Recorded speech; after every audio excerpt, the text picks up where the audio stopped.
Olá, professores e professoras de Santo André, sejam bem-vindos a mais um ATPC. Esse é um ATPC geral que tem como tema Educação Antirracista. Bom, quem fez esse ATPC foi a equipe de Humanas, sou eu, Isabela Cipolli, PCNP de Sociologia, o Valdir Oliveira, PCNP de História, e o Vanderlei Oliveira, PCNP de Filosofia. Também colaborou a Diana Ferreira, PCNP do Conviva. Então, vou deixar eles se apresentarem para vocês. Sejam bem-vindos. Olá, tudo bem? Bom, como a Isa acabou de me apresentar, eu sou a Diana, sou PCNP Conviva, exclusiva do Conviva, e estou aqui para colaborar essa organização e essa formação sobre educação antirracista. Espero que possamos aproveitar e vamos lá. Olá, professores e professoras, eu sou o Valdir Oliveira, como a Isabela já me apresentou, e vamos aqui conversar um pouco aí, trocar essas ideias aí para a gente entender melhor aí essa questão da educação antirracista, que a gente possa construir, né, e colocar em prática a educação antirracista nas salas de aula. Eu sei que muitos já fazem esse trabalho, mas a proposta aqui é a gente aprender juntos, né, e socializar os nossos conhecimentos. É isso aí, vamos lá então. E hoje a gente também vai contar com uma participação super especial do Renato Birajara Butão. Ele é PCNP de Sociologia e Filosofia da Diretoria de Ensino Leste 4 e ele vem estudando o tema há muito tempo, já trabalhou com educação quilombola e ele vai ter importantes considerações aqui para conversar com a gente. Vamos falar um pouquinho da pauta e do objetivo desse ATPC. O objetivo desse ATPC é trazer uma reflexão sobre a educação antirracista e a questão do racismo estrutural em nossa sociedade. Bom, esse é um ATPC geral, como eu já tinha dito, e ele vai ser realizado nesses 3 dias de ATPC com os professores das 4 áreas do conhecimento. Por esse motivo, a gente optou em trazer alguns conceitos básicos, porque cada um está num lugar ali, né? Cada um tem um entendimento sobre o assunto. Então, a gente optou trazer esses conceitos básicos para iniciar essa discussão na escola.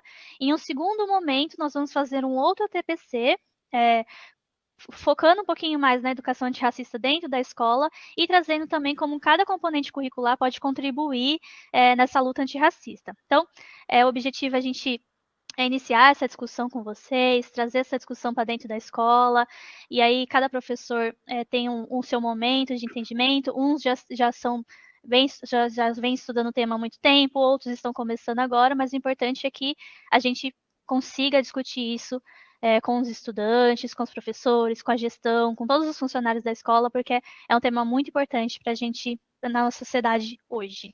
Então, a pauta. Essa primeira parte da TPC, nós vamos falar rapidamente, bem rapidamente mesmo, sobre educação antirracista, racismo estrutural, mito da democracia racial e a luta antirracista.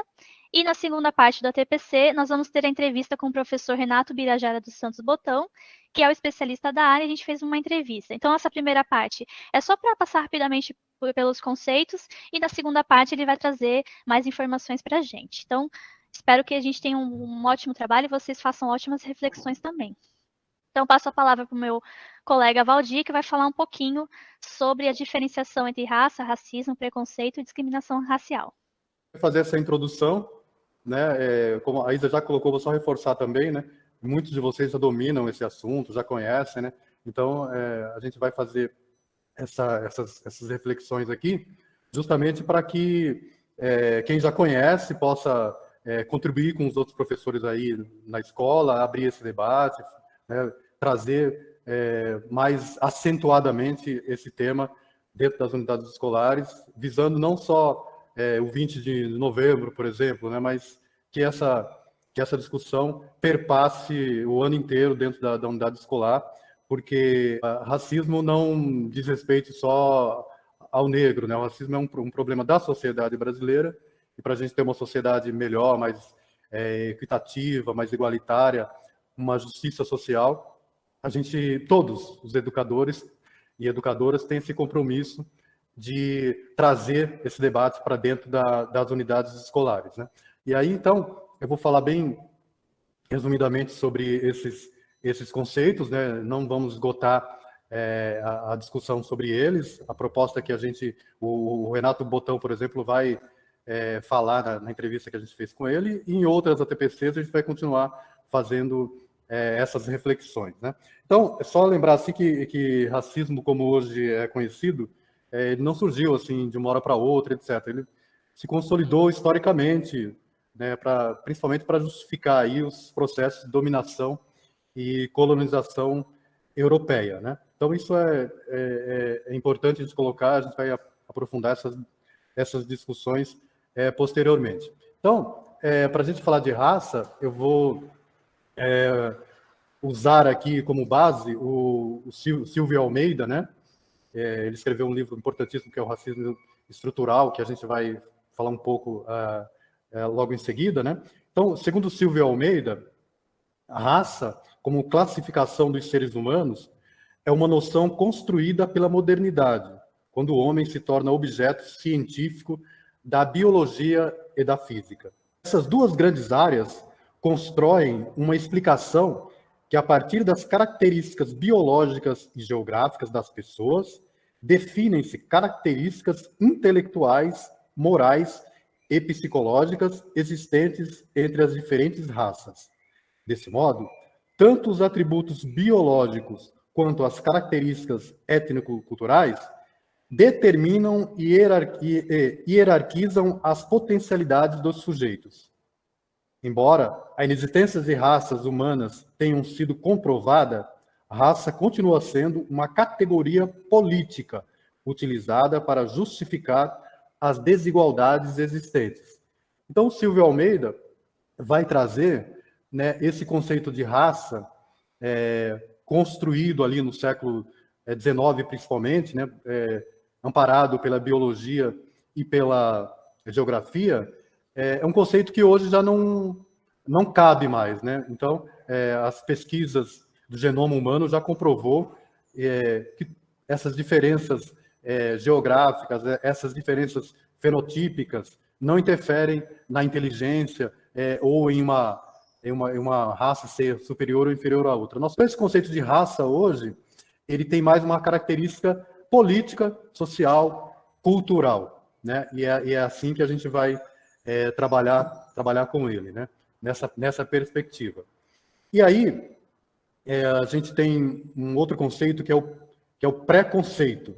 Então, preconceito é um julgamento, né, que a gente faz, que as pessoas fazem sem conhecimento de causa, né? Então, você preconceitua uma pessoa pelo tipo de cabelo, pela cor da pele, pelo formato do nariz, pela região a região que ela veio, né? Ou seja, quando você julga algo ou alguém sem antes conhecer. E aí, a gente tem vários tipos, né, de preconceito, como racial, social, de gênero, religioso, cultural, linguístico, quanto à orientação sexual. Então, há uma diversidade enorme de preconceitos e a gente aqui vai frisar mais, vai dar uma ênfase maior na questão do preconceito racial, que a gente está falando aí de educação antirracista. Um outro conceito também é o de discriminação, né, que a gente também vai dar ênfase na questão da discriminação racial. A discriminação é uma conduta, é uma ação que pode ser afirmativa ou de omissão, que viola direito das pessoas com base em critérios injustificados e injustos, né? Então, podemos considerar que a discriminação, em última análise, aí, é a materialização do racismo e do preconceito. A discriminação, ela vai para um preconceito ou um racismo que vai para a prática. Por exemplo, eu estava lendo ontem em Fortaleza, a delegada negra foi proibida de entrar em uma loja chique do shopping, porque a justificativa dos seguranças era por medida de segurança, ela não estava sendo permitida entrar naquele estabelecimento. Então, ela é uma negra, né? E foi aí um crime de discriminação racial, né? Um racismo que foi incutido sobre ela. Então, a discriminação tem essa característica da prática, né? Então, quando você, no caso de uma batida policial, então os negros geralmente são mais visados, geralmente eles são suspeitos, esse tipo de coisa. A discriminação tem essa característica, né? De ser um preconceito e um racismo prático, vamos dizer assim, né? E, por último, não menos importante, o racismo em si, né? Então, o racismo é uma forma de preconceito ou discriminação motivada pela cor da pele ou origem étnica. O racismo se manifesta principalmente de 3 formas, né? A discriminação racial direta, o racismo institucional e o racismo estrutural, que a gente vai aprofundar mais um pouco aí nas nossas discussões. Então, um pouco disso que eu queria trazer para vocês, né? Esses conceitos aí de forma bem superficial, para a gente fazer essa introdução aí à fala do professor Renato, que vem daqui a pouco. E é só importante frisar também, né, destacar o que eu já comentei, né, esse entendimento aí, esse destaque de que a raça é uma construção política, social, cultural, né, que ela é forjada aí nessas relações entre brancos e negros, essas relações sociais que se estabelecem entre brancos e negros, né. Então, essas relações muitas vezes são simuladas como se fossem harmoniosas, que é o caso do mito da democracia racial, que a gente vai colocar, não existe preconceito, a gente vive numa democracia racial e etc. Então, muitas vezes é velada, né, essa discriminação, esse preconceito. Então, frisando mais uma vez, não tem raça aqui que a gente está discutindo, não tem nada a ver com questões, com conceitos biológicos, geográficos, etc. Esses conceitos foram cunhados aí no século 18, 19, né? Então a gente está falando aqui de raça na perspectiva histórica, na perspectiva política, na perspectiva social. Então um pouco isso, eu vou passar a palavra aí para Ana, vai falar um pouco aí sobre o lugar de fala. Bom, então, dando continuidade à questão, né, que o Valdir levantou, eu entro lendo para vocês uma epígrafe do livro da Djamila Ribeiro, Lugar de Fala, do capítulo O que é o lugar de fala. Começa assim. Minha resposta ao racismo é raiva. Eu vivi boa parte da minha vida com essa raiva, ignorando-a, me alimentando dela, aprendendo a usar antes que jogasse minhas visões no lixo. Uma vez fiz isso em silêncio, com medo do peso. Meu medo da raiva não me ensinou nada. O seu medo dessa raiva também não vai te ensinar nada. Audre Lorde, uma escritora negra, feminista. Com isso, a gente abre a questão do conceito de lugar de fala, né? Bem utilizado nos últimos tempos, veio à tona, as redes sociais usam muito, é motivo de debate. Mas antes eu queria dizer que o lugar de fala, ele traz, assim, na sua essência, a questão da consciência do papel do indivíduo na luta.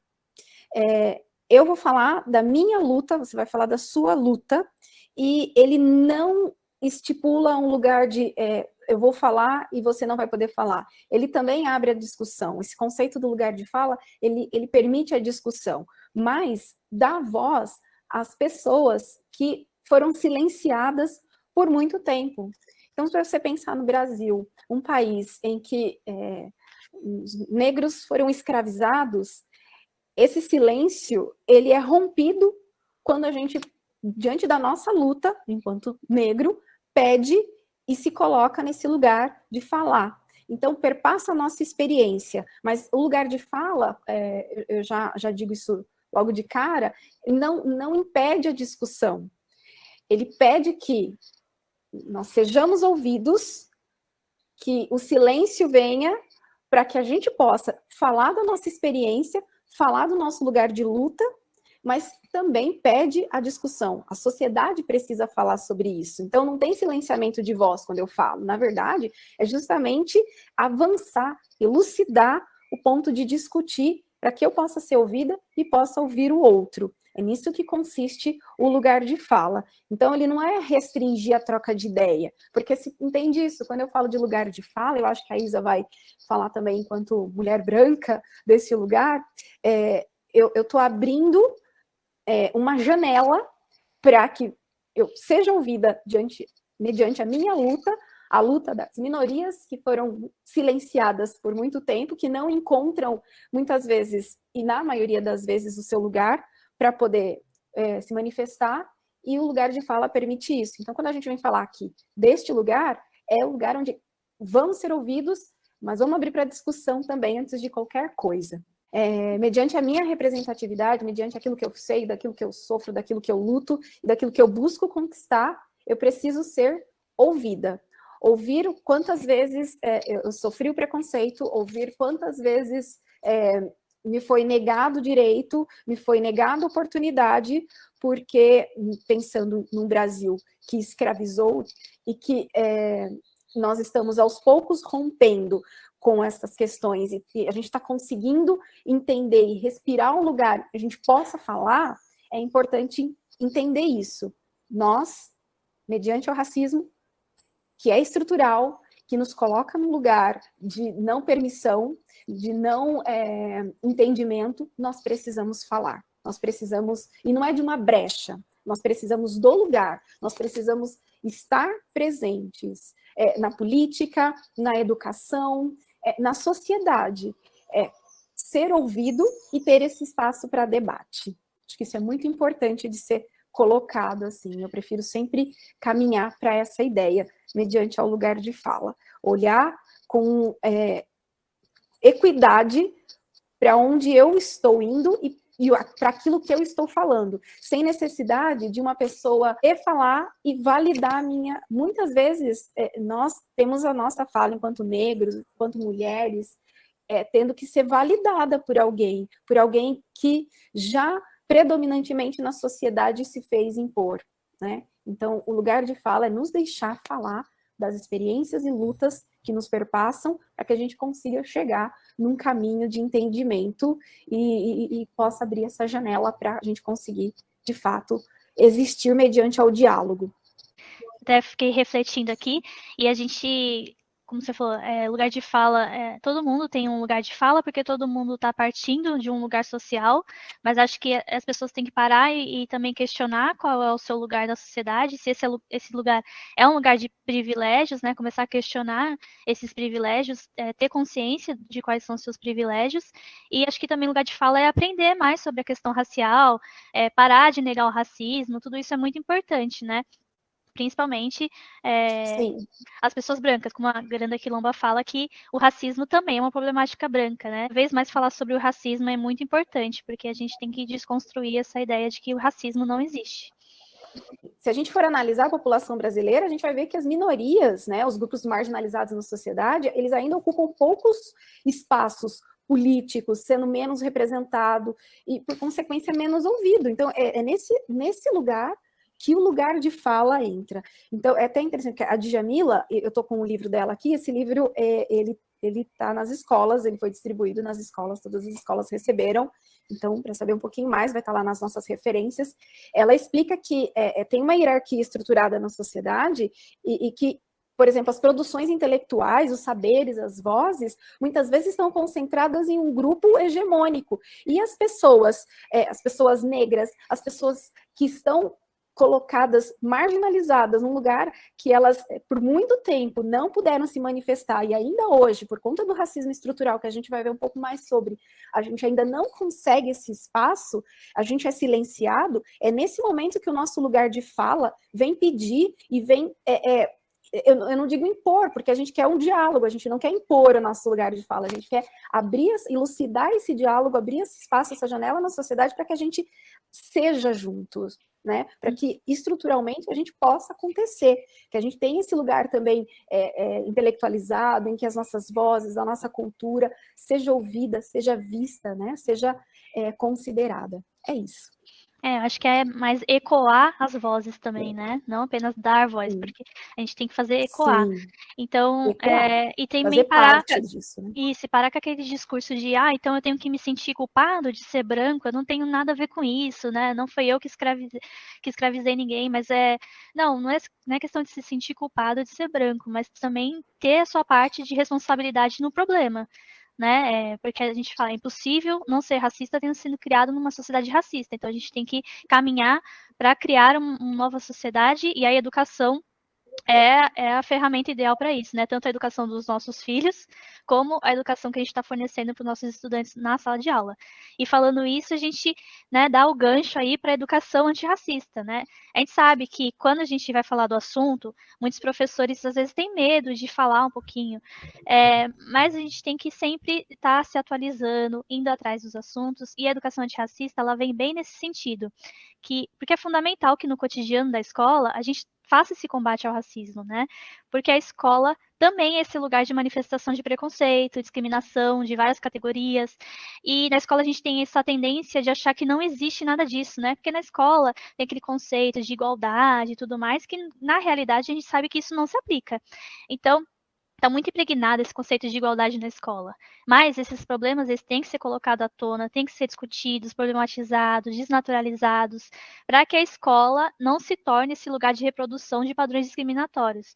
Porque o racismo, principalmente para crianças pequenas, é devastador, né? Assim, acaba com a autoestima da criança. Então, nós professores temos que ter consciência de não reproduzir esses padrões discriminatórios que a gente vê na sociedade. Imagina, o aluno já sofre na sociedade, ele vai sofrer na escola também. A escola tem que ser esse lugar de não reprodução. Então, a educação antirracista, a definição dela é aquela que ativamente combate toda e qualquer expressão de racismo na escola e no território. Reconhece e valoriza as várias contribuições passadas e atuais em todas as áreas do conhecimento humano de africanos e afro-brasileiros para o Brasil e o mundo. Tá? E... Oi, Isa. Oi, pode Isa. falar. Eu queria só contribuir um pouco, assim, uma experiência minha, quando criança, lá no ensino fundamental, eu não gostava quando o professor de história falava sobre as questões do negro, porque ele trazia, quando ia falar de negro, era só escravidão, né? Então, parece que a presença do negro na história do nosso país, pelo menos de acordo com a abordagem de professores que eu tive, era essa abordagem negativa, né? Então, eu tinha vergonha. Para mim, quando eu ia falar do negro em sala de aula, eu sentava lá no fundão e ficava com vergonha, porque era só questões negativas. Então, é importante também que os professores e professoras tragam as positividades, as contribuições dos negros, né, para a construção do nosso país, a filosofia negra, os escritores negros, né, arquitetos negros, né, que a gente tem aqui uma figura de São Paulo, que é o Negro Tebas, que no século XIX, a maior parte das igrejas, como a Igreja da Sé, por exemplo, toda a parte arquitetônica ali é o Negro Tebas, né, que recentemente cobriram documentos, né, que comprovam isso, né? Então, quer dizer, trazer esse lado positivo do negro, né? As várias celebridades negras, as pessoas, os vencedores, né? Então, a gente mudar um pouco essa... Não quer dizer que a gente não vai falar sobre a questão que os negros foram escravizados, obviamente a gente tem que falar, mas tem várias contribuições positivas, né, sobre o negro, que os professores devem trazer para que esses alunos não se sintam inferiorizados, como eu me sentia quando os professores e professoras traziam essa temática em sala de aula, sempre numa perspectiva negativa, né? Um pouco essa contribuição de uma experiência minha. Muito porque é realmente isso, né? Parece que a história começa ali, né? A história do negro começa ali, né? E aí parece que não existiu nada antes. Então, mesmo que o currículo, por ter essas questões econômicas, ideológicas por trás do nosso currículo, o professor também tem que mostrar, como você disse mesmo, mostrar esse outro lado da história, para que não se torne aquele conto de uma história única, né? Então, eu acho que o importante, né, para a gente construir uma educação antirracista na escola é que todos os professores, por isso que a gente está fazendo esses conceitos mais básicos, é o entendimento dos educadores de que o racismo é um problema estrutural da sociedade e não uma questão de indivíduos, não uma questão individual de que aquela pessoa somente aquela pessoa é racista, ela tem alguma doença, não sei o quê. Não, é um problema estrutural. Então, o primeiro passo para construir essa educação antirracista na escola é reconhecer que a gente vive, sim, num país racista. O Brasil é um país racista. Então, é reconhecer que toda a estrutura e organização social do nosso país é pautada no racismo, que o nosso país naturaliza um cotidiano em que ser negro está sempre ligado a ser pobre, ser precarizado, ser marginalizado. Que o racismo aqui no Brasil como o Kallenberg fala, é um racismo não institucionalizado, né? Ele é sempre muito velado, muito silencioso, e a gente continua naturalizando todos esses elementos. A gente torna parte da paisagem, a gente justifica como falta de sorte ou um caráter da pessoa, sendo que toda essa população negra foi historicamente empurrada para esse lugar. o que é de fato uma educação antirracista. É ter práticas que desconstruam preconceitos e discriminações, é ter o reconhecimento do racismo estrutural e seus impactos, é a aplicação das legislativas e normativas dentro da escola e também a valorização da diversidade. Então, instruir os alunos sobre as relações raciais, para que eles não individualizem a questão, para que eles possam ter o senso crítico de reconhecer situações onde o racismo está presente, reconhecer o racismo estrutural na nossa sociedade.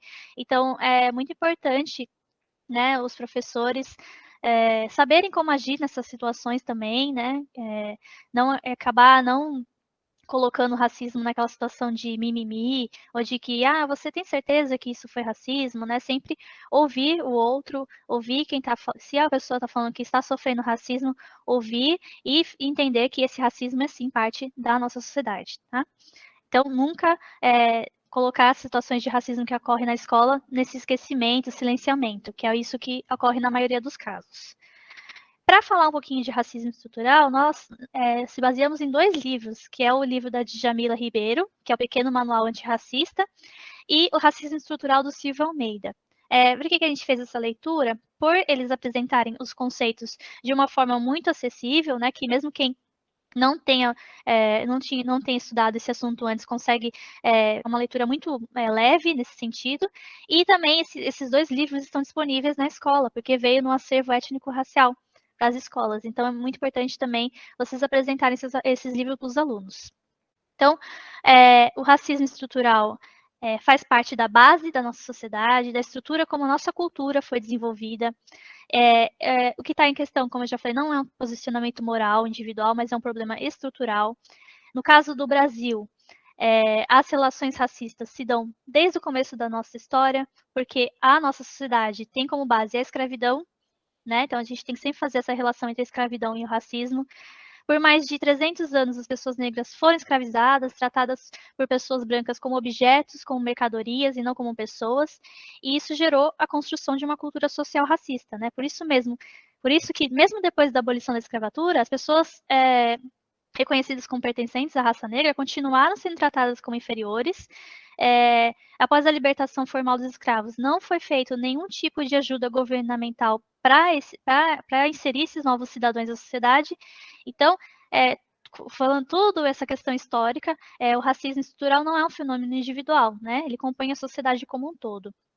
E aí, esse racismo estrutural, ele é velado, ele age sem demonstrar sua rigidez, mas ele é altamente eficaz em influenciar o comportamento de todas as classes sociais. Então, falar um pouquinho do racismo estrutural é também reconhecer como esse sistema vem beneficiando economicamente por toda a história a população branca.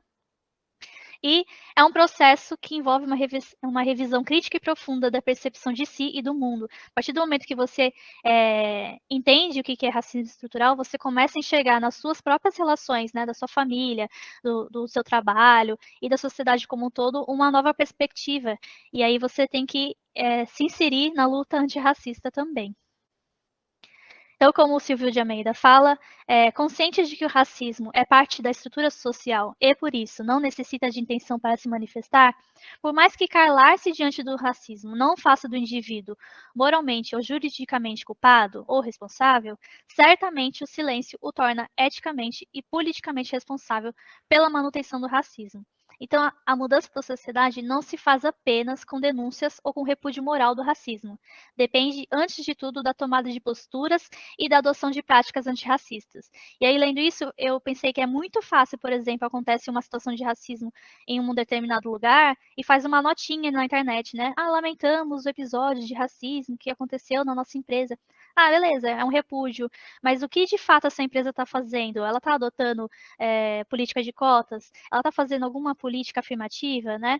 Então, só repúdio moral não funciona, né? A gente tem que também adotar práticas antirracistas no nosso cotidiano. O racismo estrutural está muito ligado ao conceito do mito da democracia racial, que hoje a gente chama de mito, mas a democracia racial persistiu por muito tempo, né, com os estudiosos, sociólogos que falavam que o Brasil vivia uma perfeita harmonia entre raças por causa da mestiçagem.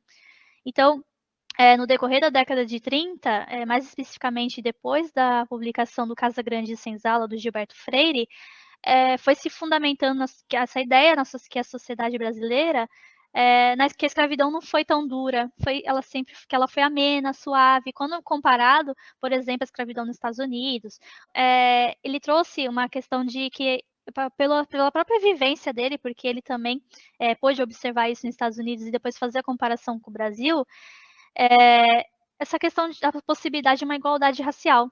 Mas ele contribuição importante porque ele aponta o negro antes visto como inferior, como o Valdir falou lá, como uma raça inferior, mas ele traz o negro como peça fundamental para a criação da identidade brasileira, principalmente na figura do mestiço. Mas, a partir da década de 60, alguns sociólogos, como Florestan Fernandes, começam a questionar e contestar tais ideias, uma vez que essa harmonia social que o Freire falava não era vista na sociedade, levando em conta a ampla desigualdade racial em relação ao emprego, educação, saúde, entre outros indicadores socioeconômicos, e assim a gente vê que, na verdade, a democracia racial é apenas um mito. E isso traz profundas consequências para a nossa sociedade hoje, porque essa percepção ainda persiste em algumas instituições e ainda mais na nossa cultura também. Então, é uma ideia equivocada de que, como brancos e negros são iguais, essa reparação histórica que o movimento negro tanto fala não é necessária. Então, foi seguindo esse caminho da democracia racial que criou-se no Brasil que o Brasil não é racista, Nós não somos racistas são os outros. Teve uma pesquisa no Ibope 2017 que só 2 em cada 10 brasileiros se consideravam preconceituosos. Então, quando a gente pergunta, você é racista? Não, não sou racista. E aí aquela ideia de que eu não sou racista, eu tenho um amigo negro, eu tenho um namorado negro, mas isso a gente sabe, devido ao racismo estrutural, é uma relação muito mais profunda do que se falar que, não, eu conheço, eu tenho um amigo negro. Então, essa relação de intimidade entre pessoas brancas e negras também está muito presente no Casa Grande Senzala. E aí isso cria essa falsa ideia de que nós vivemos em harmonia, quando isso não acontece na realidade. Então, a pergunta que fica, como um regime de escravidão pode ser bom e harmonioso? Jamais. Ciências do mito da democracia racial, A discussão do racismo é um tabu na nossa sociedade hoje, como Florestan Fernandes falava que o brasileiro ele tem preconceito de ter preconceito. Criou-se uma inércia, uma falta de responsabilidade, principalmente das pessoas brancas, de falar sobre o racismo e se responsabilizar pelo racismo. E essa visão paralisa muito a prática antirracista porque romantiza as violências sofridas pela população negra ao escamotear a hierarquia racial como uma falsa ideia de harmonia. Essas consequências do mito da democracia racial que o movimento negro tenta há muito tempo desnaturalizar ainda está muito presente na nossa sociedade. Então, essa ideia maquia a realidade social altamente racista, excludente, discriminatória, além de aprofundar as raízes e estratificações sociais, legitimando essa desigualdade social no Brasil.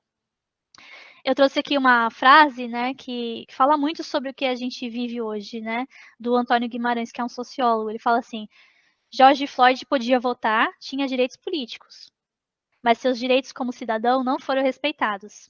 A senhora mãe de João Pedro não viu seus direitos de cidadã respeitadas quando mataram seu filho. Essa é uma democracia que pode até ser política, mas não é plena. Os direitos civis dos negros garantidos pela Constituição não estão sendo respeitados. Que forma de democracia é essa que a população negra pode votar, mas, às vezes, não tem condições nem de se mover pela cidade de forma segura? Precisamos repensar esse modelo. Então, essas reflexões que a gente traz para você, professor, para você conversar com seus estudantes, e falar que reconhecer o racismo, não negar o racismo e não negar que o Brasil é, de fato, um país racista, é a melhor forma de combate, E não existe essa ideia de que não vamos falar do racismo, assim ele deixa de existir. Isso nunca vai acontecer. Então, a gente tem que começar a discutir representatividade em todos os setores da sociedade, mas, em primeiro passo, é admitir que o Brasil, sim, é racista e que nós somos racistas porque nós fomos criados nessa sociedade racista. Bem rápido, assim, esses contextos históricos, assim, a gente ficou quase 400 anos com os negros sendo escravizados, Então, você imagina 400 anos silenciado, Como a Diana colocou a questão do lugar de fala, Então, 400 anos sendo tratado como uma coisa, E aí, depois você colocou essa questão da pseudo-libertação, Liberta, mas se vira aí, Vai sobreviver aí, vai ver onde você vai morar, E depois a gente tem a ideia do mito da democracia racial. Peraí, é todo mundo igual aqui, é tudo tranquilo, é tudo harmonioso, E aí você tem todo o movimento negro, lutando para, peraí, não existe sim racismo, Tem todo esse contexto aí do lugar de fala, a gente tem que falar, a gente tem que ter voz, a gente precisa se expor, a gente precisa discutir essas questões, né? Então, a gente quer trazer isso para os professores e professoras, né? Então, é um momento de discutir, de debater, desvelar, né, desvendar essas questões e discutir de uma forma tranquila, né, de uma forma que a gente possa entender o que é esse racismo e como a gente pode desconstruí-lo para a gente ter uma sociedade melhor, né? Então, hoje, o mito da democracia racial ainda existe, né, em boa parte da sociedade. Muitos acham ainda que não existe o racismo, que está tudo tranquilo, que está tudo bem e tal. Então, independente se você tem um amigo negro, como você colocou, você convive com presente, né, ele foi constituído historicamente, socialmente, culturalmente, e a gente, enquanto educador, né, em todos os níveis da educação, né, a gente está falando aqui para professores dos anos iniciais, dos anos finais do ensino médio, então todos nós, enquanto educadores, na perspectiva de formar cidadãos e cidadãs, né, que possam interagir e viver dentro de uma sociedade mais equitativa, né, mais igualitária, que a gente possa entender esse país que a gente vive, a gente tem que sim, discutir o racismo, entendê-lo e combatê-lo a cada dia, né? Então é isso. Assim, nos deixem falar, né? Eu acho que, concluindo, a reflexão, o George Floyd, ele disse que não estava respirando. Ele vota, mas ele disse que não estava respirando. Então, assim como ele, muitos de nós gritamos por essa voz e sempre tem que ter uma outra voz para validar essa. Então, eu acho que o professor, o educador, professor precisa ouvir quando seu aluno disser para ele, olha, estou sofrendo racismo aqui. E não consolar dizendo, não, mas você é moreninho, você é moreninha, olha, não, mas você é mais para índio. Não é sobre isso, né? É reconhecer, é silenciar para abrir o debate e entender para que a gente possa conviver e concluir assim que a gente precisa falar, a gente precisa desse espaço. É por isso que a educação antirracista ela é urgente nesse contexto educacional. Tenham gostado dessa primeira reflexão, e aí a gente vai aprofundar mais na entrevista do Renato e no próximo ATPC também. Só passando para deixar uns pequenos recadinhos, né? Tem esse Festival Afro Minuto, Flink Sampa 2021, que tem o tema do Lima Barreto, e até o dia 18 do 10 as suas escolas podem participar. Então já foi em rede, se vocês quiserem mais informações, vocês podem falar com o Valdir. E também nós fizemos um Padlet com vários materiais, a gente ainda está colocando bastante coisa nele, vamos continuar colocando, que tem o link na descrição do vídeo aqui do YouTube. Então a gente preparou também essa pequena interação para vocês falarem um pouquinho no chat, vendo tudo isso, né, o que de fato cada um de nós tem feito e pode fazer pela luta antirracista na escola. Então, fazer essa reflexão aí, vocês e os colegas, professores, o que a gente pode fazer de fato, né? Nossas referências bibliográficas, tá? Espero que vocês tenham gostado e fiquem aí que tem a próxima parte, que é a entrevista com o Renato, que ele vai trazer mais informações pra gente sobre essa questão da luta antirracista na escola, tá? Até mais. Olá, professores, professoras. Nós estamos aqui com uma atividade da educação antirracista, com essa temática da educação antirracista. Eu sou o PCNP Valdir, estaremos com a PCNP Isabela, com o PCNP Vanderlei, e com um convidado especial da Diretoria de Ensino Leste 4, o Renato Birajara, desde já agradecendo a presença dele aqui, né, que vai contribuir com a gente com as reflexões aí sobre a educação antirracista, né? Então, vai ser uma conversa mesmo, né? Uma conversa pedagógica aí, né? Vai estabelecer esse diálogo, esse bate-papo aí, para que a gente possa aprender juntos aí e esse desafio todo aí da educação antirracista dentro das unidades escolares. Agradecer também, nós temos aí a PCNP Diana, que está trabalhando nos bastidores, né? Ela está dando um apoio para a gente na transmissão também.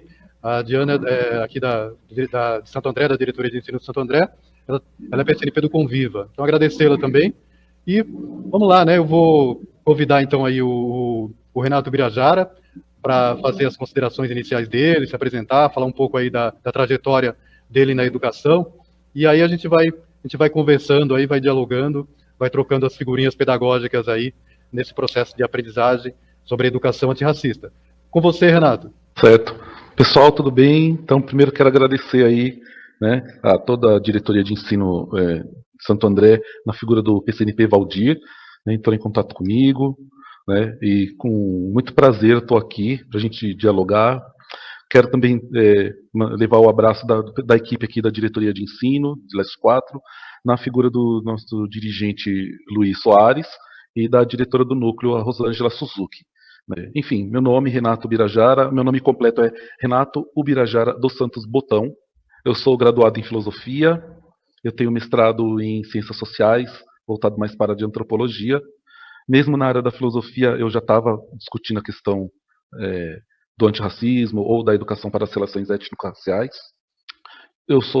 Faz pouco tempo que eu estou na rede desde 2012 como efetivo, né, e como categoria O desde 2006. Então a trajetória é curta.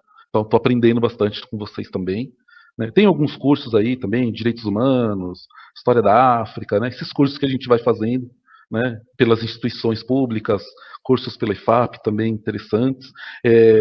Eu me efetivei na Secretaria da Educação em 2012, só que no mesmo ano de 2012 eu fui convidado para trabalhar na Secretaria Estadual da Educação para ajudar no fomento das políticas públicas das escolas dentro de quilombos. Né? Então eu fui para lá já em 2012 para a SEDUC, e aí trabalhando lá com as comunidades quilombolas, pensando, né, política pública, né, para essa modalidade de ensino, educação escolar quilombola. Eu trabalhava num núcleo que hoje é um centro, chamado Centro de Inclusão Educacional. Então tinha educação escolar quilombola, educação escolar indígena, a questão da comunidade LGBT, também os grupos imigrantes, educação do campo, né, discussão de gênero, ou seja, todos esses grupos aí que historicamente, né, são discriminados. Então tem um centro lá na COPED, na SEDUC, que pensa políticas públicas para esses públicos. Né. Então eu vim de lá, eu trabalhei 7 anos na Secretaria da Educação, depois eu voltei para a sala de aula em 2019, e no começo deste ano eu recebi o convite para vir trabalhar na diretoria de ensino.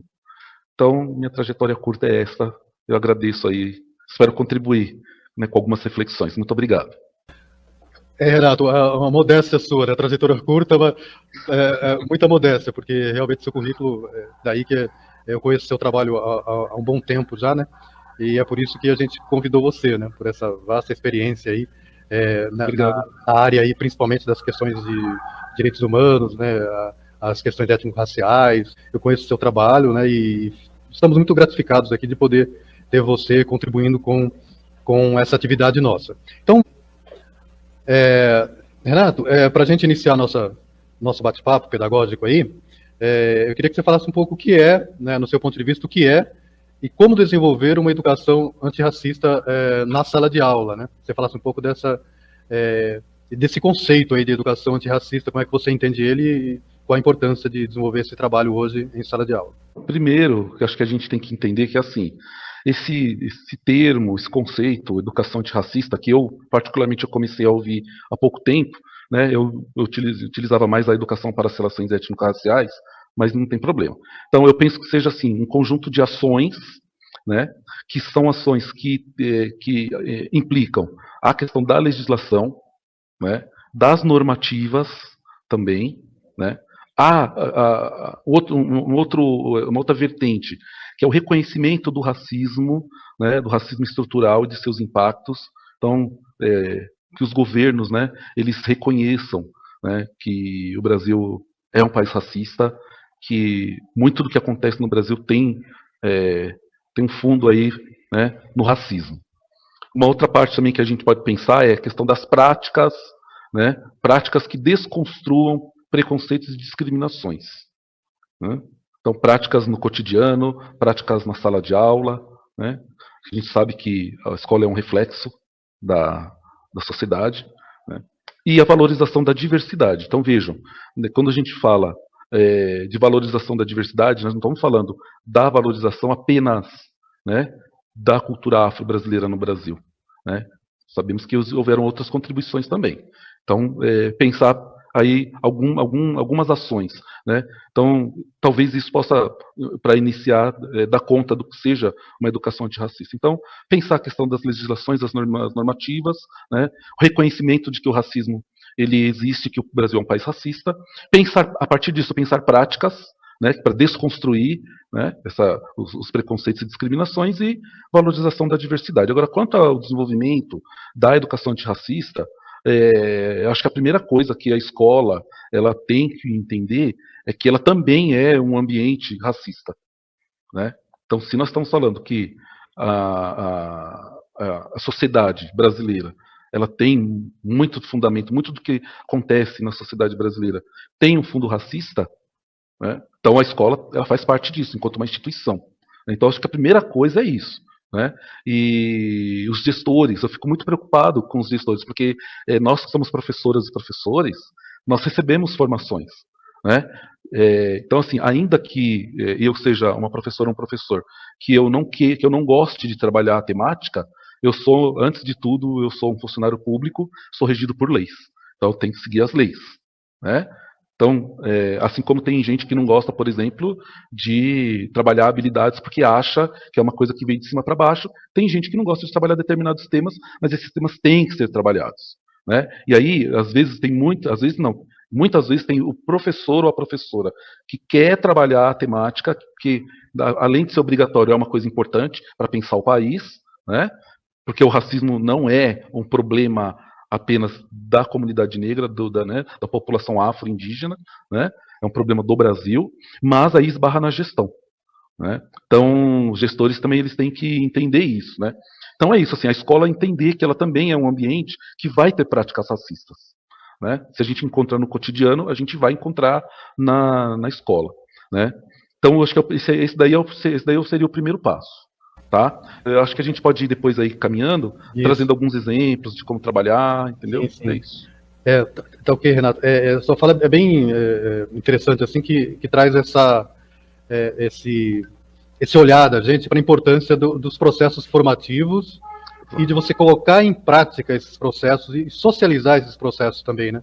Muitas vezes a gente vai para uma formação e a gente termina guardando aquelas informações, aqueles conteúdos para a gestão. É a importância da gente discutir, da gente expor essas experiências, essas formações nossas, e o reconhecimento, né, de que existe o racismo, de que existe o preconceito, e a partir daí, desse processo formativo todo, a gente se preparar para desconstruir, né, esse racismo e esses preconceitos. A sua fala é bem pontual nessa perspectiva. Bom, caminhando aí, eu queria que você falasse um pouco aí da lei, né, 10.639 de 03, né, ela alterou aí a LDB, e queria que você comentasse um pouco qual a contribuição dessa lei aí para uma educação antirracista, né? Como é que você vê a contribuição da lei e a própria implementação dessa lei? Quais são os desafios colocados aí para a implementação? Então vamos lá. Então, primeiro que a gente tem que entender, né, que a Lei 10.639 de 2003, que ela tem 18 anos, e a Lei 11.645 de 2008, elas são uma alteração da LDB. Né? E aí nós sabemos que a nossa LDB, a mais recente, a 9394, né? Lei de Diretrizes e Bases da Educação Nacional, 9394 de 1996, é a mais recente, ela é a nossa Constituição praticamente, né? A Constituição da Educação. Então as leis 10.639 e a 11.645, ela é uma alteração. Então a gente fala da LDB, nós estamos falando, né? Não é falar da lei como se ela estivesse fora, né, de uma legislação maior. Né? Então, é muito importante. Né? Primeiro, você está seguindo a legislação. Né? A Lei 10.639 ela vem alterar aí, o artigo 26, ela cria o artigo 26A, né, da LDB, que vai tornar obrigatório os estabelecimentos de ensino fundamental e médio, né, públicos e particulares, que isso daí também é importante frisar, né, a obrigatoriedade do ensino da história e cultura afro-brasileira, né, e depois com a alteração da 11.645 de 2008, das culturas, eu prefiro falar das culturas indígenas, tá, no plural. Só lembrando que o artigo ele vai dizer o seguinte, né, eu vou até citar aqui, né, que o conteúdo programático a que se refere o caput deste artigo 26A incluirá a história, o estudo da história da África e dos africanos, a luta dos negros no Brasil, a cultura negra brasileira e o negro na formação da sociedade nacional, resgatando a contribuição do povo negro nas áreas social, econômica e política pertinentes à história do Brasil. E aí tem um outro inciso que vai dizer: os conteúdos referentes à história e cultura afro-brasileira serão ministrados no âmbito de todo o currículo escolar, todo, em especial nas áreas de educação artística, que hoje é arte, né, literatura e história brasileiras. E aí tem um outro artigo, né, que é o artigo 79B, que vai instituir o calendário escolar aí, o dia 20 de novembro, como o Dia Nacional da Consciência Negra. Por que é importante esse artigo 26A, né, e nos atentarmos a ele? Porque ele está falando da obrigatoriedade de você trabalhar, né, o estudo da história da África e dos africanos no Brasil, né, mas a ideia você não pode restringir. Né? Porque o que tem acontecido? Hoje em dia, nem tanto, mas 10 anos atrás acontecia o quê? As pessoas que leram esse artigo, sobretudo o inciso 2º, elas pensaram assim, poxa, o artigo 2º está falando que é para trabalhar na educação artística, na literatura e na história. Mas não. É em todo o currículo, tá? Sim, né? Trabalhar em todo o âmbito, no âmbito do currículo, né? E além disso, além da Lei 10.639 e da 11.645, nós temos aí os parâmetros curriculares nacionais com os temas transversais. Né? Agora, tudo isso, ele se faz, só pode ocorrer, primeiro, porque só pôde ocorrer, desculpa, né? A Lei 10.639, ela não foi um presente do governo, seja qual for o governo que tenha instituído essa lei. Ela não foi um presente, ela foi fruto de uma pressão do movimento negro organizado. Isso tem que ficar bem estabelecido, porque senão dá a impressão de que esses governos eles são benevolentes. E não são assim. Nenhuma conquista. Né? A gente sabe que se não tem uma pressão da sociedade, não, talvez a coisa não ocorra. E além da pressão, você também tem que ter a vontade política. Sim. Então, governos passados que instituíram essas leis e que se desdobraram em políticas públicas, nas cotas, em outros tipos de auxílios, é porque também teve vontade política. O que está acontecendo hoje no nosso Estado? Né? Pela primeira vez, tem-se um secretário da Educação que está saindo da boca dele que tem que trabalhar a questão do antirracismo no Brasil. Agora, o que nós, professoras, professores e demais profissionais da educação, temos que entender é que, assim, em algum momento, esse secretário ele vai sair, porque ninguém é eterno. E aí, nós não podemos deixar com que o tema da educação para as relações étnico-raciais, do racismo, que ele se esgote, porque é um tema que praticamente não tem fim, assim como a história, né? Está ocorrendo aí no dia a dia. O que eu quero dizer é o seguinte, o tema da educação para as relações étnico-raciais, na minha opinião, do antirracismo, ele tinha que ser uma política de Estado. Então, se nós entendemos, já assumimos que o Brasil é um país racista, né? E que tem aí o racismo como uma das suas estruturas, né? Para você combater o racismo, tem que ter políticas de Estado. Quando eu falo políticas de Estado, por exemplo, eu trago o exemplo do Fundeb. O Fundeb ele é uma política de Estado, ou seja, você não pode chegar um governo daqui a 5, 6 anos e falar, olha, essa política não vai mais existir. O que pode acontecer, como ocorreram, foram mudanças no Fundeb, que era uma política de Estado. Agora, o que acontece muito é que as políticas são políticas de governo. Então, entra um governo, traz um projeto. Né? Aí sai o governo, sai o projeto. O que eu estou chamando aqui, vocês, colegas, para nós não deixarmos o tema da questão do antirracismo, da educação para as relações étnico-raciais, que esse tema acabe, tá? Passa a palavra. Renato. Tá ok. É bem esse compromisso mesmo de nós, enquanto educadores, no processo de construção de uma sociedade mais igualitária, mais justa, mais equitativa, né? Então, é bem isso mesmo, né? Então, a função da educação é isso. Então, não tem como a gente deixar esse tema de lado. E a gente tem esse compromisso, realmente, enquanto educadores, de manter essa chama viva aí, né? Independente, aliás, as públicas são de fundamental importância, né? Lógico. Obviamente, elas amparam a gente, né? E dão uma legalidade para o trabalho. Mas o compromisso nosso, mesmo antes de um conjunto de legislações, quem tinha compromisso já trabalhava esse tema, né?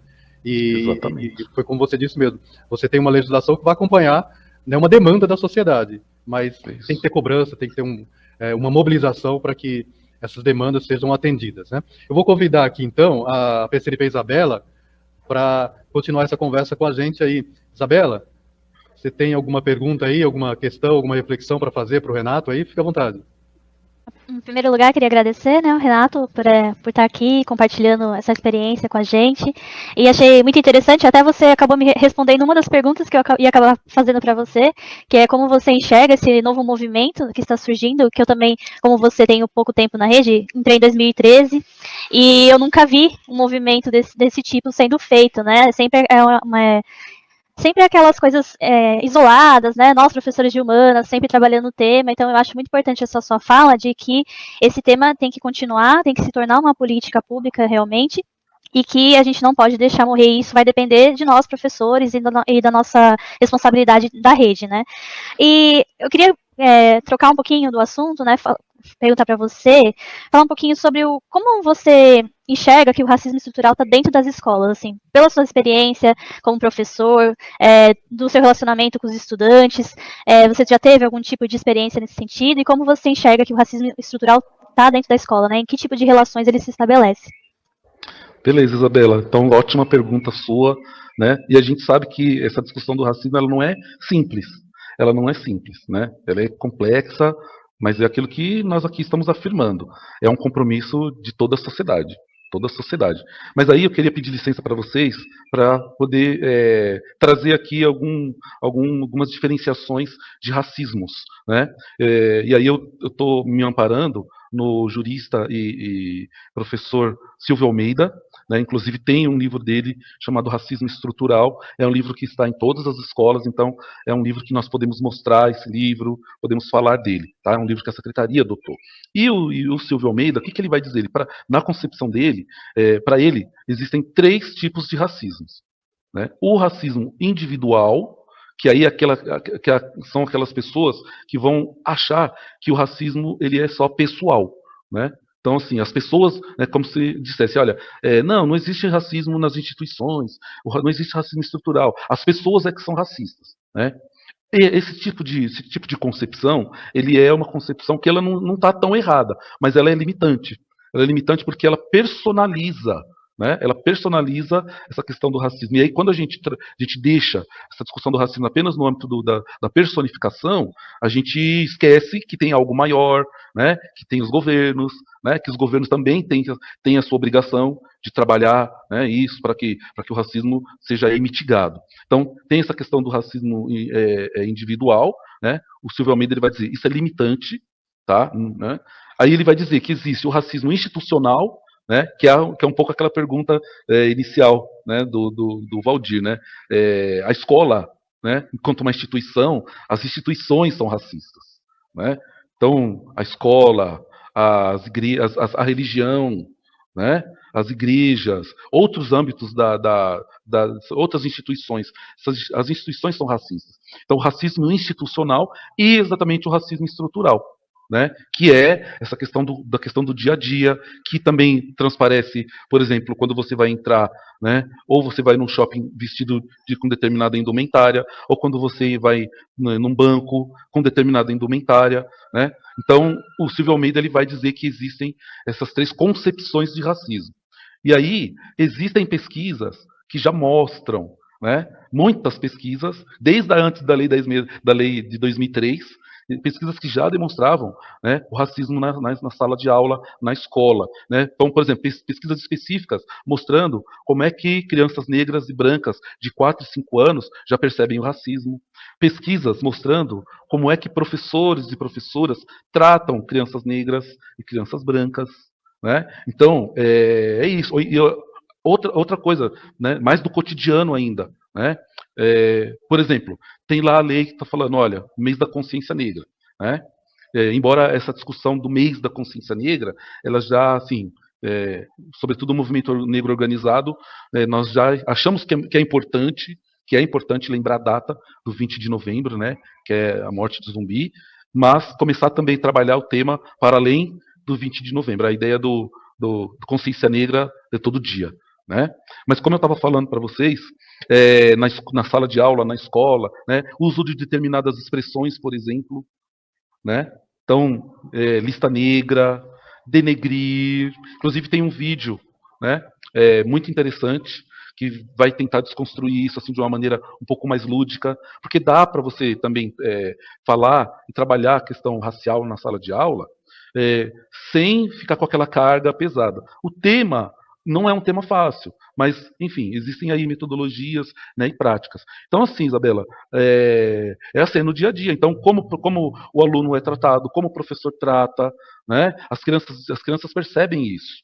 Né? Por exemplo, nessa semana, uma colega aqui da diretoria de ensino, mostrou um vídeo de uma sobrinha dela, e aí estava o pai dela que é negro, e ela também, porque o pai e a mãe da menina são negros.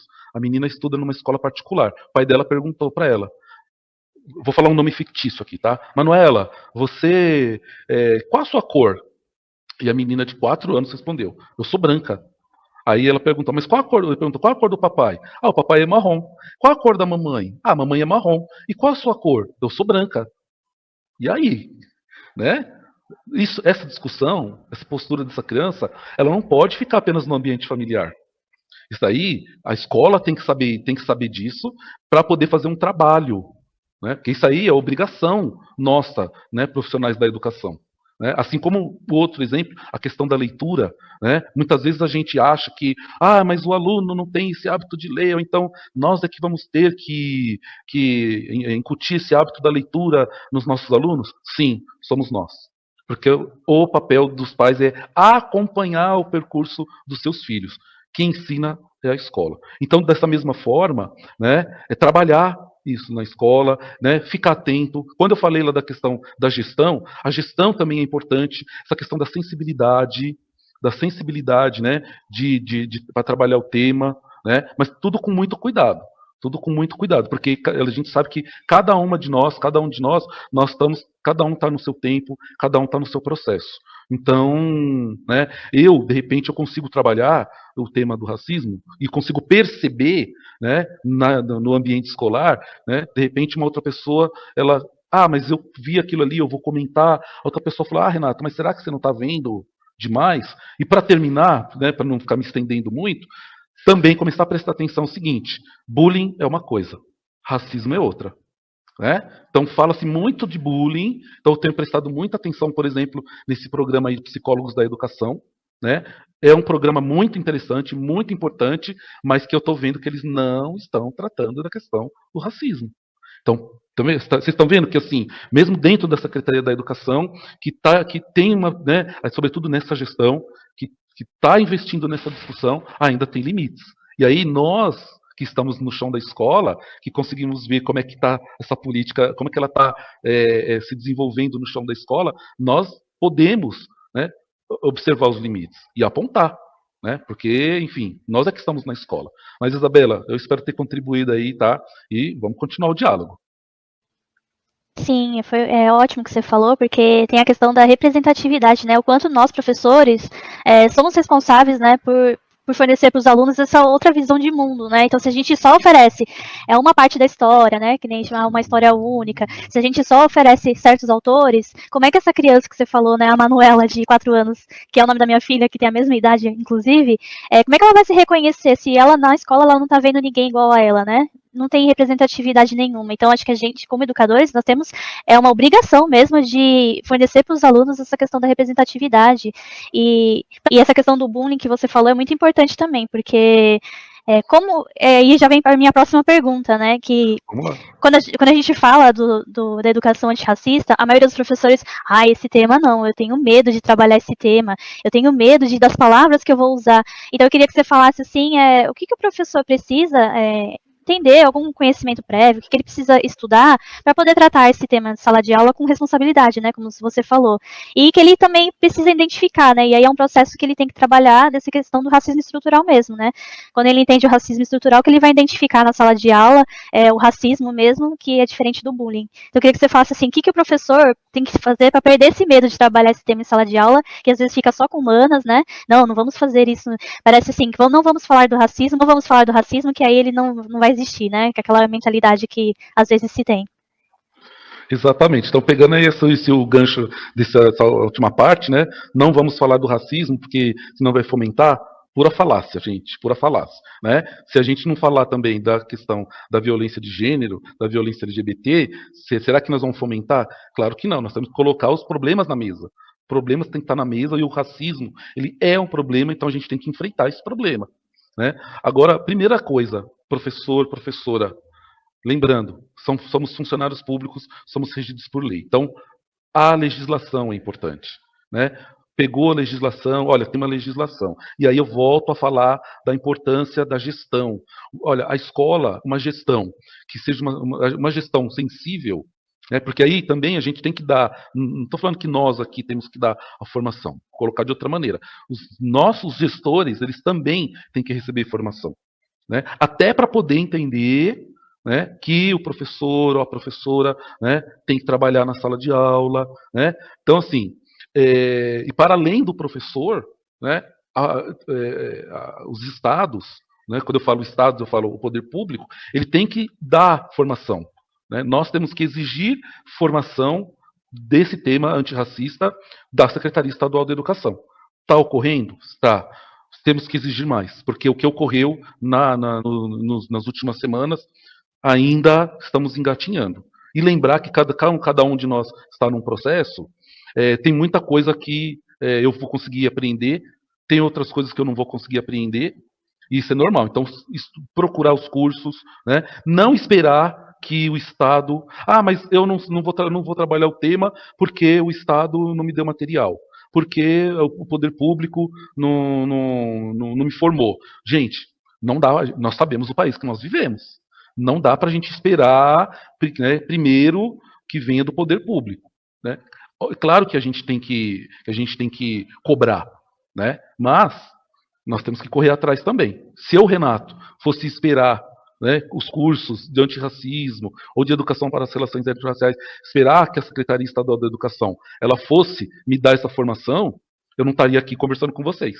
Não estaria aqui contribuindo com esse diálogo. Eu estaria na condição de espectador, ainda nos primeiros contatos ainda, né? Então, o que eu fiz? Primeiro, é um tema, no meu caso particular, é um tema que ele diz muito a respeito a mim, né?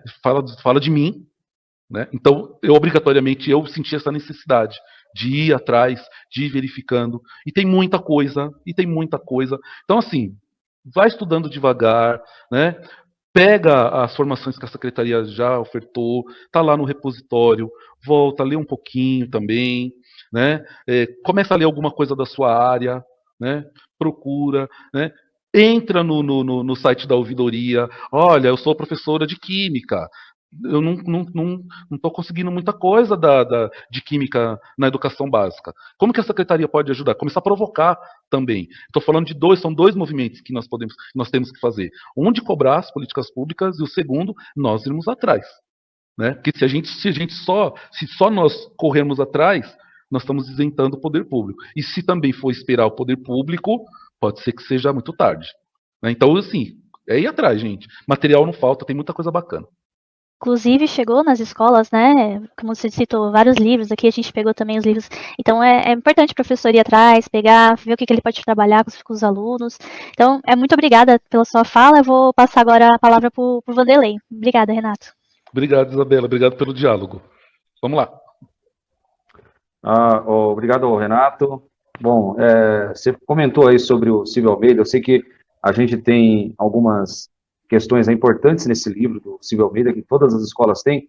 Estou lembrando aqui, né, quando você comentou sobre o Silvio Almeida, eu me lembrei do ano passado, quando nós convidamos um professor Marcos, aqui da rede, para falar também sobre a questão da educação para as relações étnico-raciais, e ele fez uma crítica, né, ao como foram tratados alguns eventos do ano passado, como, por exemplo, George Floyd lá nos Estados Unidos, e também outros eventos aqui no Brasil, inclusive por conta do dia, a gente teve aí no dia 20 de novembro do ano passado, também um evento terrível, né? E aí, no estacionamento de um supermercado. Então, a gente viu como a televisão, a mídia, tratou isso aí. E aí, em alguns programas, nós percebemos como as pessoas tratavam a questão a partir, apesar de falar de racismo, mas o foco era na prática discriminatória. Em alguns momentos, nós percebemos uma menção ao preconceito. E aí, lembrando que o Silvio Almeida ele faz a distinção entre preconceito, discriminação racial, segregação racial e racismo, nós conseguimos perceber em alguns programas, quando foram comentar sobre esses eventos, um grupo de jornalistas e comentaristas brancos falando sobre essa questão. E aí, é possível, então, a pessoa atacar o preconceito ou a discriminação racial sem tocar na questão do racismo estrutural? Essa aqui é uma pergunta que a gente nem tinha passado para você aí, mas sim, é uma questão, quando você comentou do Silvio Almeida, eu percebo que às vezes as pessoas focam nas práticas, não que não tenham a ver uma coisa com a outra, mas parece que como o racismo é sistêmico, é um sistema aí que está além, aí você pode perceber pessoas aí em determinados cargos, em determinados postos, que são brancos e não percebem que esse racismo impede o acesso de negros a esses grupos. Então nós temos essa questão. E aí, se você dá alguma coisazinha, eu vou aproveitar a deixa aí para deixar para uma questão aqui que a gente já tinha pensado na questão do componente curricular. Você já comentou algumas coisas, mas como cada componente curricular pode contribuir? Se quiser comentar um pouco mais sobre essa questão dos conceitos, e aí, se o componente curricular pode ajudar nessa questão, então fique à vontade. Aí eu fiquei curioso para saber suas considerações sobre isso. Beleza, beleza, Vanderlei. Muito interessante, né? Enfim, eu costumo, aqui na diretoria, sobretudo no nosso núcleo, eu costumo brincar com os demais colegas, dizendo, olha, gente, nós estamos vivendo uma onda negra na educação paulista. Né? É um pouco provocativo isso, mas é real. Por isso que quando eu falo assim, da onda negra, e essa onda negra ela não começou agora, ela começa lá, né? Ela vem lá dos Estados Unidos da América, né? Ela começa lá com George Floyd. Então vejam, um país que só há 130 anos, né, teve a abolição da escravatura. Isso não significou muita coisa, né? Esse 13 de maio não significou muita coisa, mas que, a partir de um evento externo, é isso que nós temos que discutir também com os nossos alunos, e que, assim, precisou ocorrer alguma coisa externa, algo externo, para que reverberasse aqui no país, né? Que é uma coisa que o país já vive isso há muito tempo, né? Mas esse tipo de postura, gente, não ocorre só na questão racial, né? Então, por exemplo, tem muitos artistas, sobretudo artistas brasileiros, que vão para o exterior e depois eles são reconhecidos aqui no Brasil. Né? A mesma coisa aconteceu com esse episódio do racismo. Então, assim, o movimento negro organizado no Brasil já vem discutindo isso há muito tempo, gente. Vocês pegarem a história da imprensa negra lá atrás, lá com a imprensa negra brasileira em 1930, com a Frente Negra Brasileira em 37, já tinha escolas, sabe? As pessoas já estavam discutindo isso. Pegar o Lima Barreto, que é tema do Afro Minuto, também, entendeu? Né? Jornalista negro, pobre, né? Enfim, as pessoas negras elas já vêm discutindo isso. Só que, enfim, no século XXI, você tem esse contexto, e aí parece que cai um véu e começa a mostrar de fato o que está acontecendo. É assim, aquilo que eu já falei, nós não podemos deixar que isso apenas seja uma onda, né? Isso daí tem que ser discutido, a gente tem que continuar levando essa temática à frente. E aí, nesse contexto do George Floyd, né, que o professor PCNP Vanderlei trouxe aqui, né, uma determinada emissora de televisão, e que vai tratar do assunto, mas aí ela traz pessoas que não têm tanta propriedade, tanto conhecimento do assunto, e não necessariamente a pessoa precisa ser negra, porque é uma outra discussão do lugar de fala, né, que tem uma filósofa, né, chamada Djamila Ribeiro, que ela vai colocar essa questão. Eu não sou muito familiarizado, preciso me familiarizar melhor, mas enfim, traz a questão, como não tem tanta propriedade, aquelas pessoas naquele momento não têm tanta propriedade, mas elas têm que falar, porque o tema está em pauta, acaba incorrendo em erros. Né? E aí você não pode você não pode personificar essa questão do racismo, que foi o que aconteceu naquele momento com aqueles jornalistas. Né? Então, assim, depois de uma certa cobrança, a emissora caiu na real e falou, poxa, é mesmo, né? Só tem profissionais brancos falando disso. Essa é uma crítica também, que o movimento negro já faz há muito tempo. Há muito tempo. Né? O mais recente, que não sei se vocês viram, foi um livro infantil de uma editora muito conhecida, talvez a maior editora do país, né? Que soltou um livro em que tinham crianças brincando de roda dentro de um navio negreiro. E aí, quando você vai ver quem são os autores do livro, 2 homens brancos.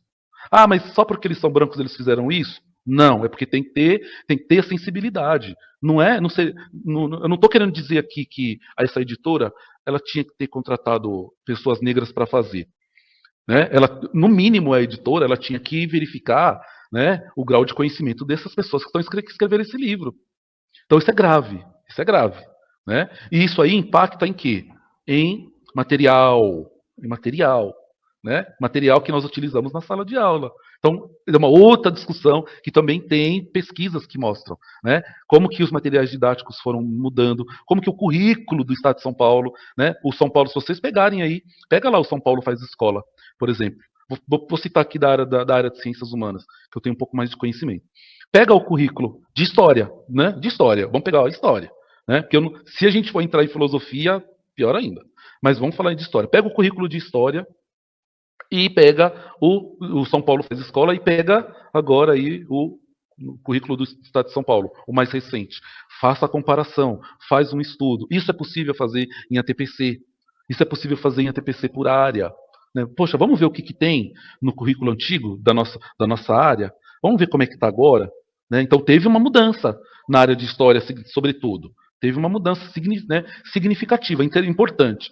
Agora, infelizmente, por exemplo, na área da filosofia, está faltando. Filosofia, eu amo filosofia, né? Só que a filosofia nós sabemos que ela é ainda, né, um componente conservador.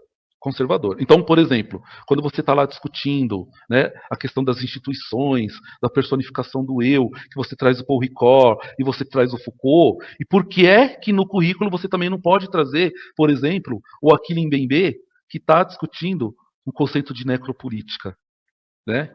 Que ele está dizendo, olha, né, a necropolítica é quando você tem o Estado, né, o Estado atuando para matar as pessoas. Isso é necropolítica. Mas quem que está trazendo essa discussão? É um filósofo negro. E por que essa discussão ela não pode estar no currículo? Porque a gente sabe que o currículo é disputa. Currículo é disputa. Né? Então, no caso da filosofia, precisa avançar. Tá? Dá para discutir a questão do antirracismo na filosofia? Dá. Então, por exemplo, quando você vai discutir lá o surgimento da filosofia, já dá para questionar, opa, mas espera aí, será mesmo que ela nasceu na Grécia? Já tem livros didáticos que estão questionando isso, né? Então, mas tem pesquisas que diz, olha, muitos dos filósofos gregos, por exemplo, eles foram estudar no Egito. Opa, mas aí, o Egito é África. Mas como é que se dá isso? Ó, só para fechar essa primeira parte, essa primeira resposta, tem um livro, tá? Que eu tenho esse livro, ele não está aqui, mas mesmo que ele tivesse, eu não poderia mostrar. É um livro chamado A Filosofia e a Lei 10.639, tá? Do professor Renato Nogueira, filósofo da Universidade do Rio de Janeiro. Eu não sei se é o FRJ, se ele é, ou se ele é da Universidade Federal Fluminense. Eu acho que é da Universidade Federal Fluminense.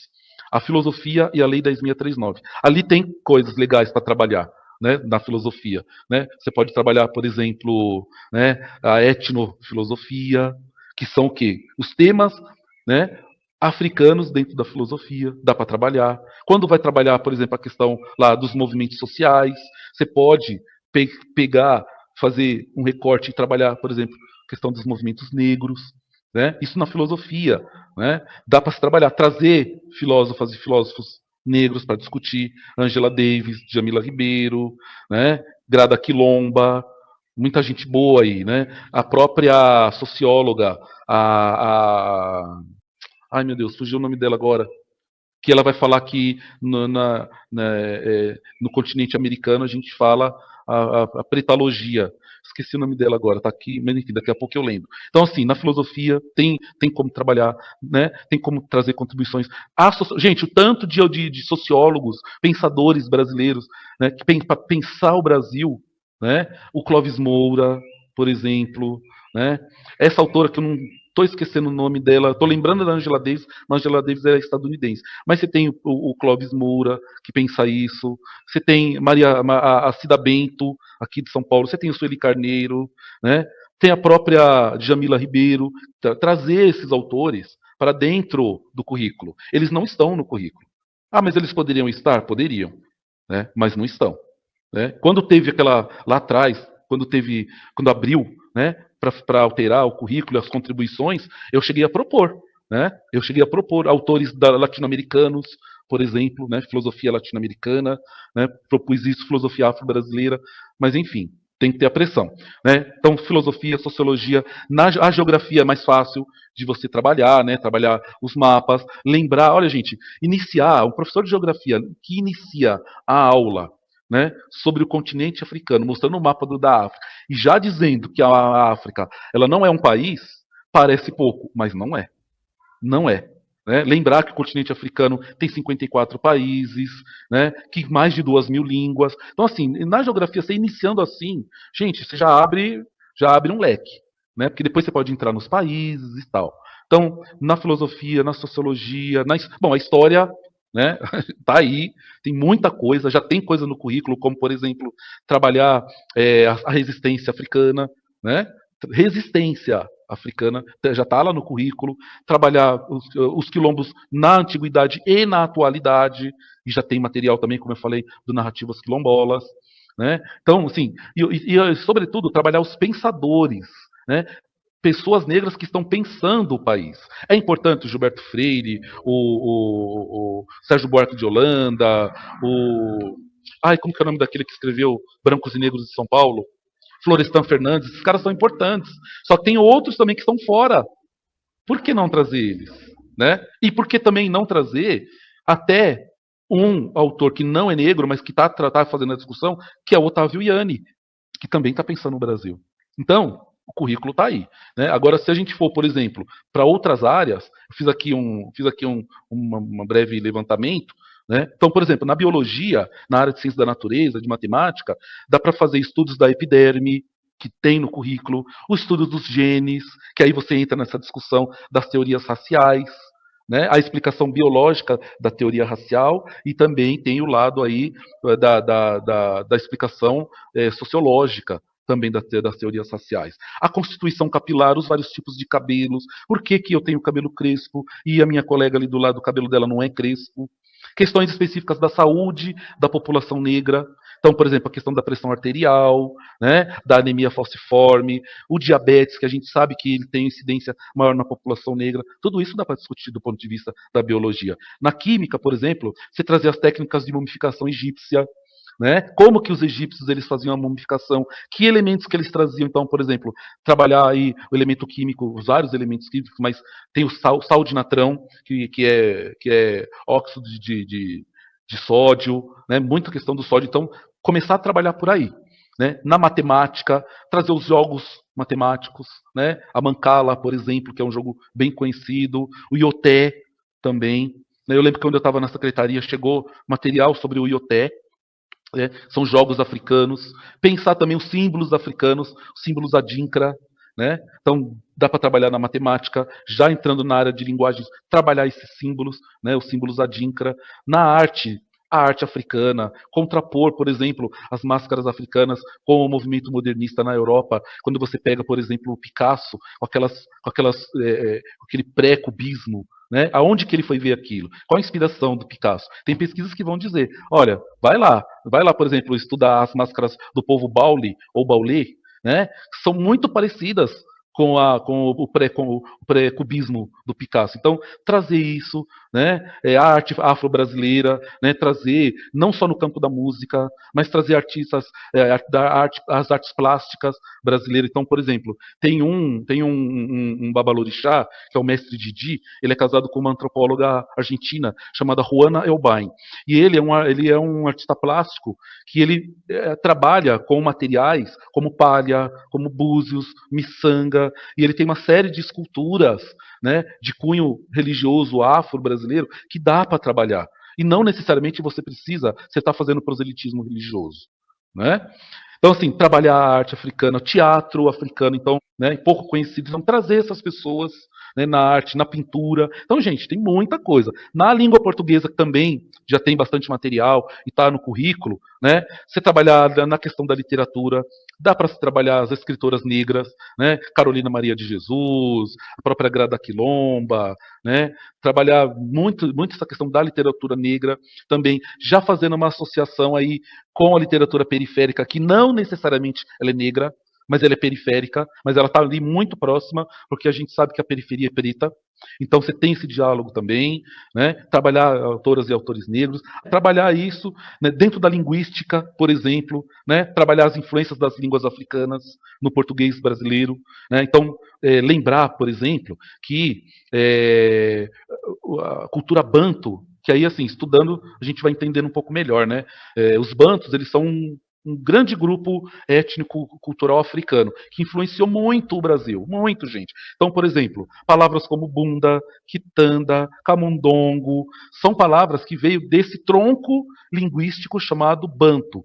Por que eu falo de tronco linguístico e não língua? Porque dentro desse tronco vieram pelo menos 3 línguas, que foi o ovimbundo, o quimbundo e o kikongo. E já estão começando a surgir pesquisas procurando palavras do português brasileiro de origem africana, mas para verificar se essa palavra ela é dessa língua quimbundo, ou da língua kikongo, ou da língua ovimbundo. Então, gente, tem coisa para fazer, dá para iniciar isso, trabalhar as personalidades negras, né, as brasileiras e as de outras origens. Então, por exemplo, na área de língua estrangeira moderna, né, pouca gente sabe, mas existem intelectuais negros espanhóis.